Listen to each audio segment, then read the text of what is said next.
सख्या रे भाग 3. वेद बोलतो, ए स्टुपिड गर्ल, क्वाइट, शांत बस.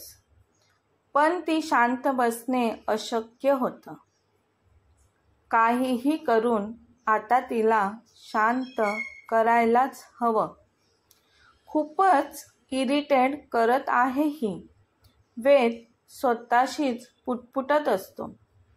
जान्हवीची बडबड चालूच असते. आता वेदची रागीट नजर जान्हवीवरच रोखलेली असते. तो झपाझप पावले टाकत रागाने तिच्याकडे येऊन तिचे केस जोरात पकडतो आणि हॉलमधून तो जान्हवीचे लांब सिल्के केस पकडून तिला तशीच ओढत तो स्वतःच्या बेडरूमकडे घेऊन जातो. ए राक्षसा, सोड मला. मला खूप दुखतंय. सोड म्हटलं ना तुला. सोड सोड. कधीपासून तू मला हर्ट करत आहेस.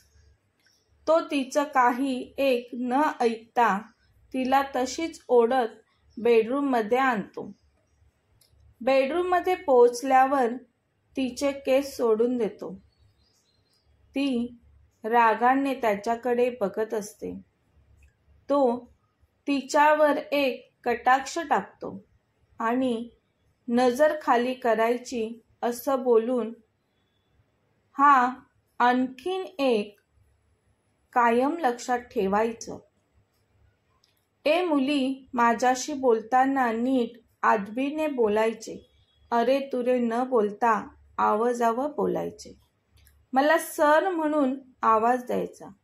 यू डोंट कॉल मी हैवान, राक्षस, आणखी काही तू बोलते ते नाही बोलायचे.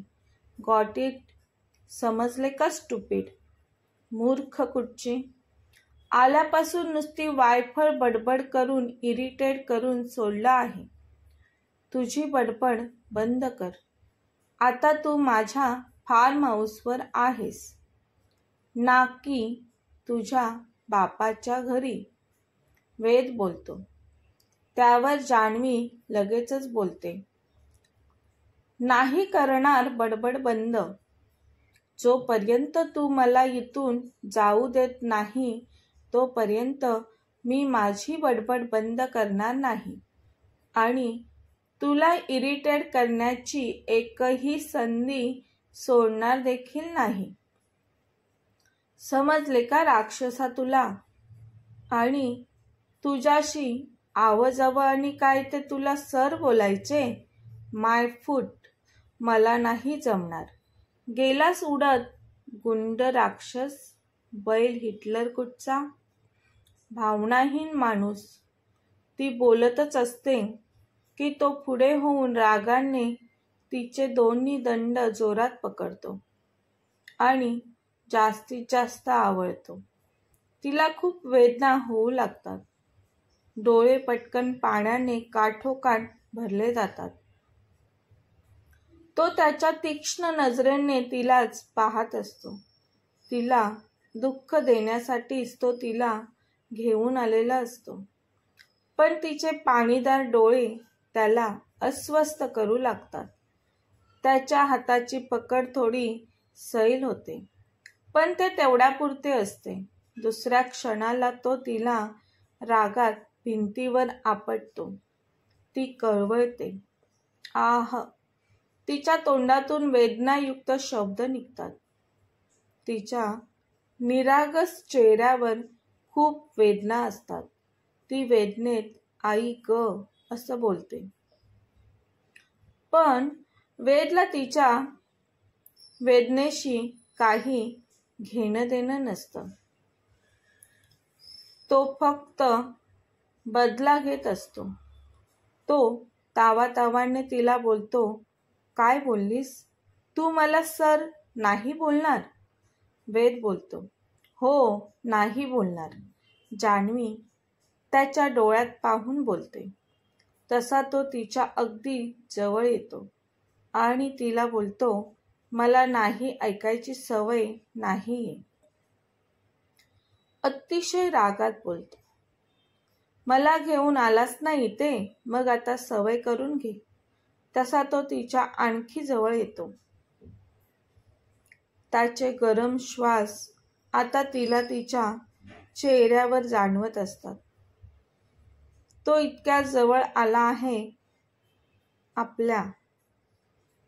ह्या पोझिशनला तर ती मनातून खूपच घाबरलेली असते. भित्र्या सशाहूनही जास्त तिची अवस्था बेकार झाली असते. ती मनातच बोलते, जान्हवी, सावर स्वतःला. कितीही घाबरलीस तरी चेहऱ्यावर घाबरलेले भाव आणू नकोस. तेवढ्यात त्याचा दरारी आवाज तिच्या एकदम जवळून तिच्या कानात शिरतो. परत बोल, सर नाही बोलणार ते, वेद बोलतो. एकदा सांगितलेले कळत नाही का? मी नाही तुला सर बोलणार.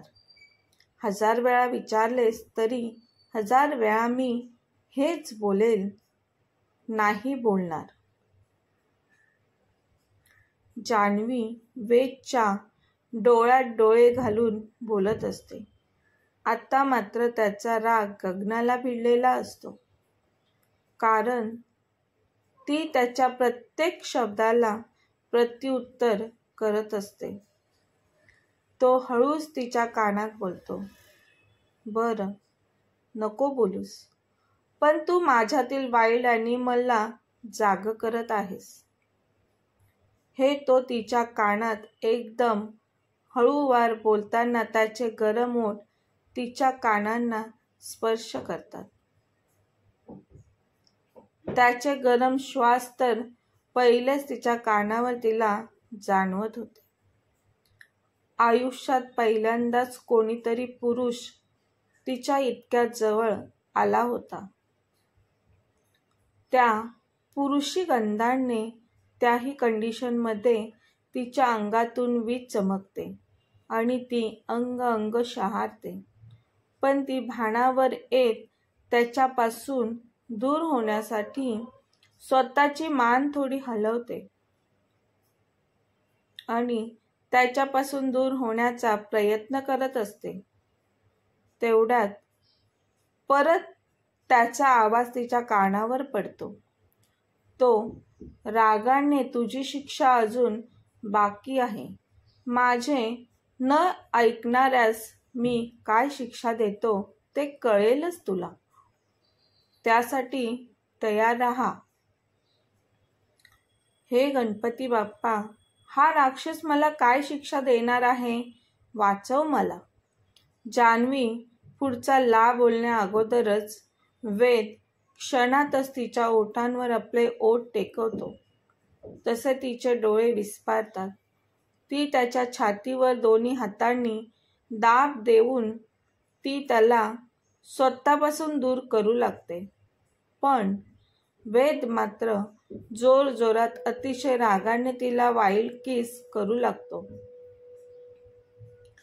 ती सुटण्यासाठी खूप हालचाल करत असते.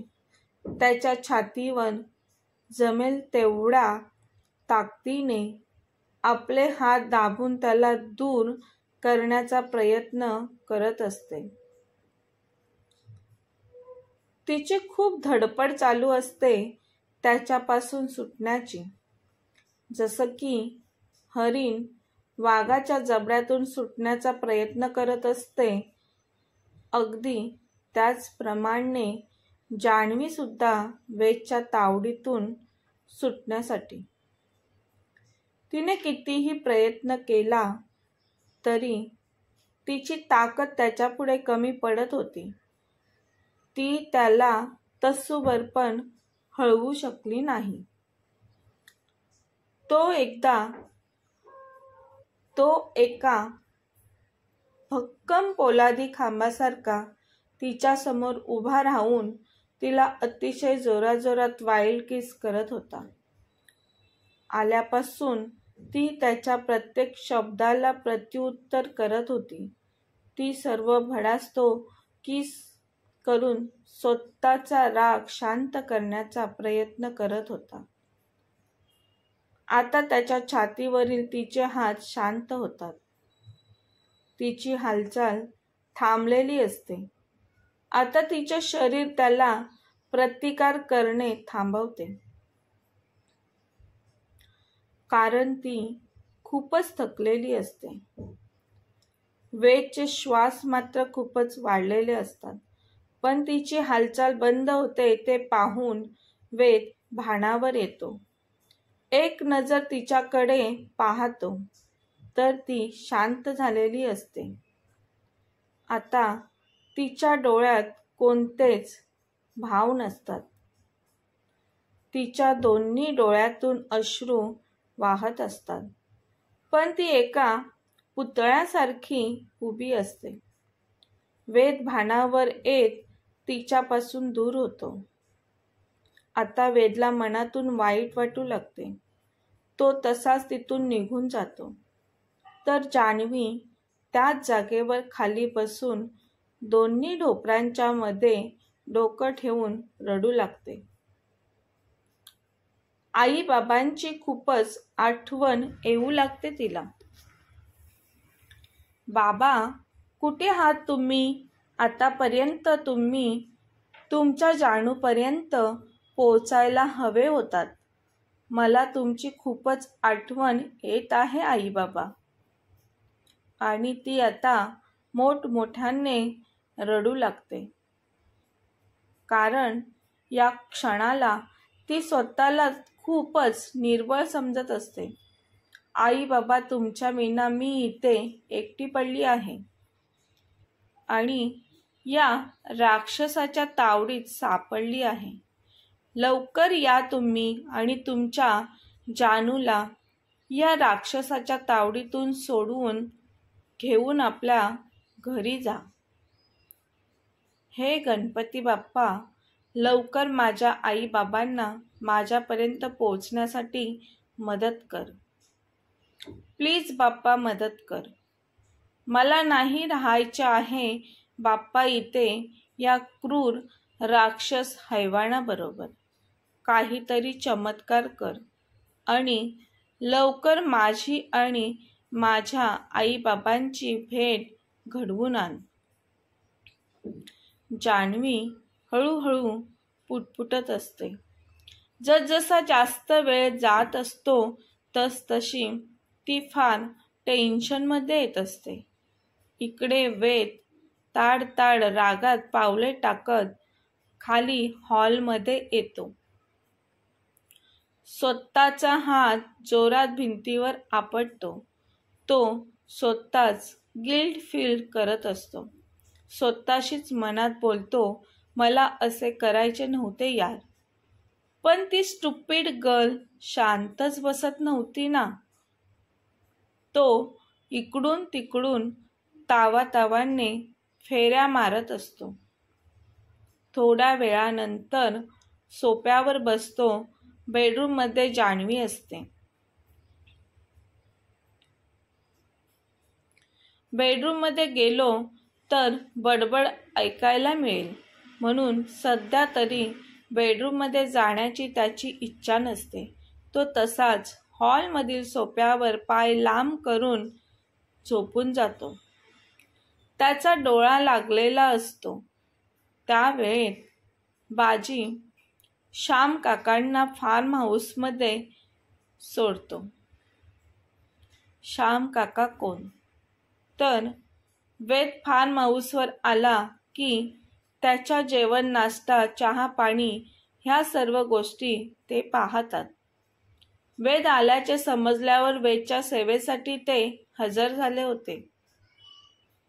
संध्याकाळी काही तासानंतर वेदला जाग येते. थोडा वेळ उठून शांत बसतो. डोक्यात मात्र विचारांचा भडीमार चालूच असतो.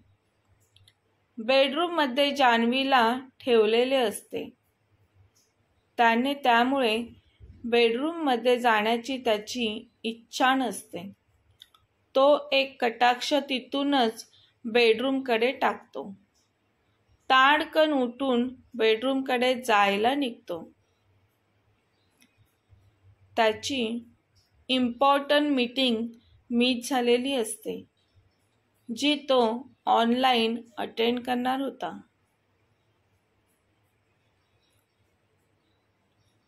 आतापर्यंत आपल्याकडून फर्स्ट टाइम अशी चूक होत असेल, ती पण या स्टुपिड गर्लमुळे. आता त्याला स्वतःच्या बेडरूममध्ये जाणे खूपच गरजेचे असते. ऑफिस वर्क असते, त्याला काही इम्पॉर्टंट मेल पाठवायचे असतात.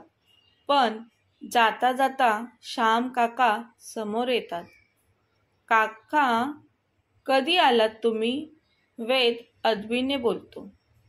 तुम्ही झोपलेलात तेव्हाच आलो मी बेटा. कसे आहात काका? मी बरा आहे. ते दोघं थोडं बोलतात.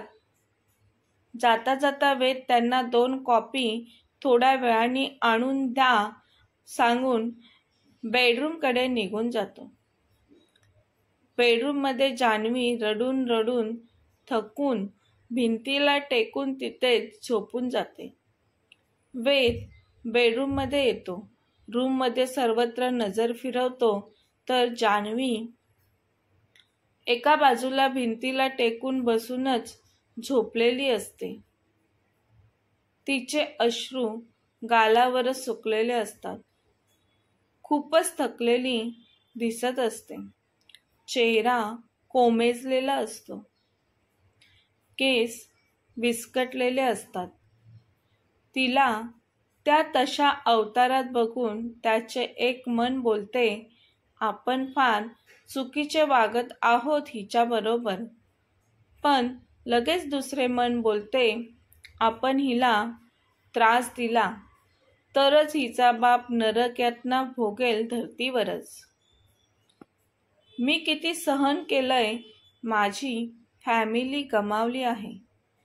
त्यापुढे हे दुःख खूपच लहान आहे. मनातले विचार झटकतो आणि फ्रेश व्हायला जातो. थंड पाण्याचा शॉवर घेऊन त्याचे तनमन दोन्ही शांत होते. फ्रेश होऊन झाल्यावर लगेचच ऑफिसचे काम करायला लॅपटॉप समोर येऊन बसतो. मध्ये मध्ये तो आता फोनवर पण बोलत असतो. त्याच्या आवाजाने जान्हवीला जाग येते. तशी ती गडबडीत लगेचच उठते. तिने साडी नेसलेली असते. तिच्या लग्नासाठी खूप मेकअप केलेला असतो. ते सर्वच आता विस्कटलेले असते. ती बसल्या जागेवरून भिंतीच्या आधाराने उठते, कारण तिला खूप थकल्यासारखे वाटत असते. उठता उठता तिची नजर समोर असलेल्या आरशावर पडते. काळजात धस्स होतं स्वतःला पाहून. किती विचित्र झालाय आपला अवतार. मनातच जान्हवी बोलते. तिचं लक्ष बेडवर जाते. हा राक्षस इथेच आहे वाटतं.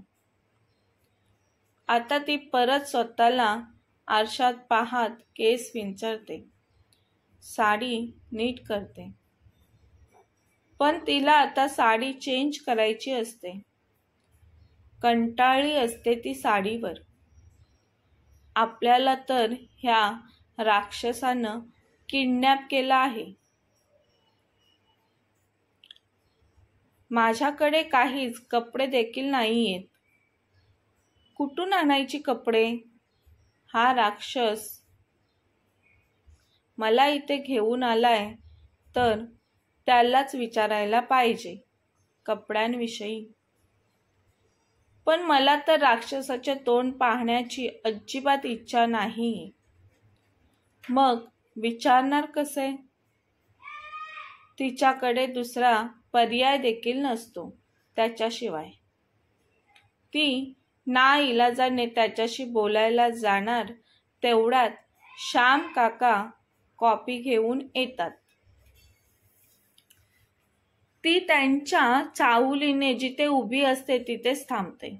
श्याम काका वेदला कॉफी देतात. वेद इशाऱ्याने दुसरी कॉफी तिला द्या म्हणून सांगतो. दुसरी कॉफी ते जान्हवीला देतात. कॉपी देताना बेटा कॉपी घे म्हणून बोलतात. त्यांच्या बोलण्यातील आपुलकी तिला आवडते. राक्षसाच्या जगात देव पण आहे वाटतं, ती मनातच बोलते. पुन्हा तिच्या मनात विचार येतो, गोड बोलून मला फसवण्याचा विचार तर नसेल ना? ह्या कॉपीत काही टाकले तर नसेल ना आपल्याला त्रास देण्यासाठी? ती नजर थोडी तिरपी करून वेदकडे पाहते. हा राक्षस पण घेत आहे. कॉपीत नसेल काही टाकले.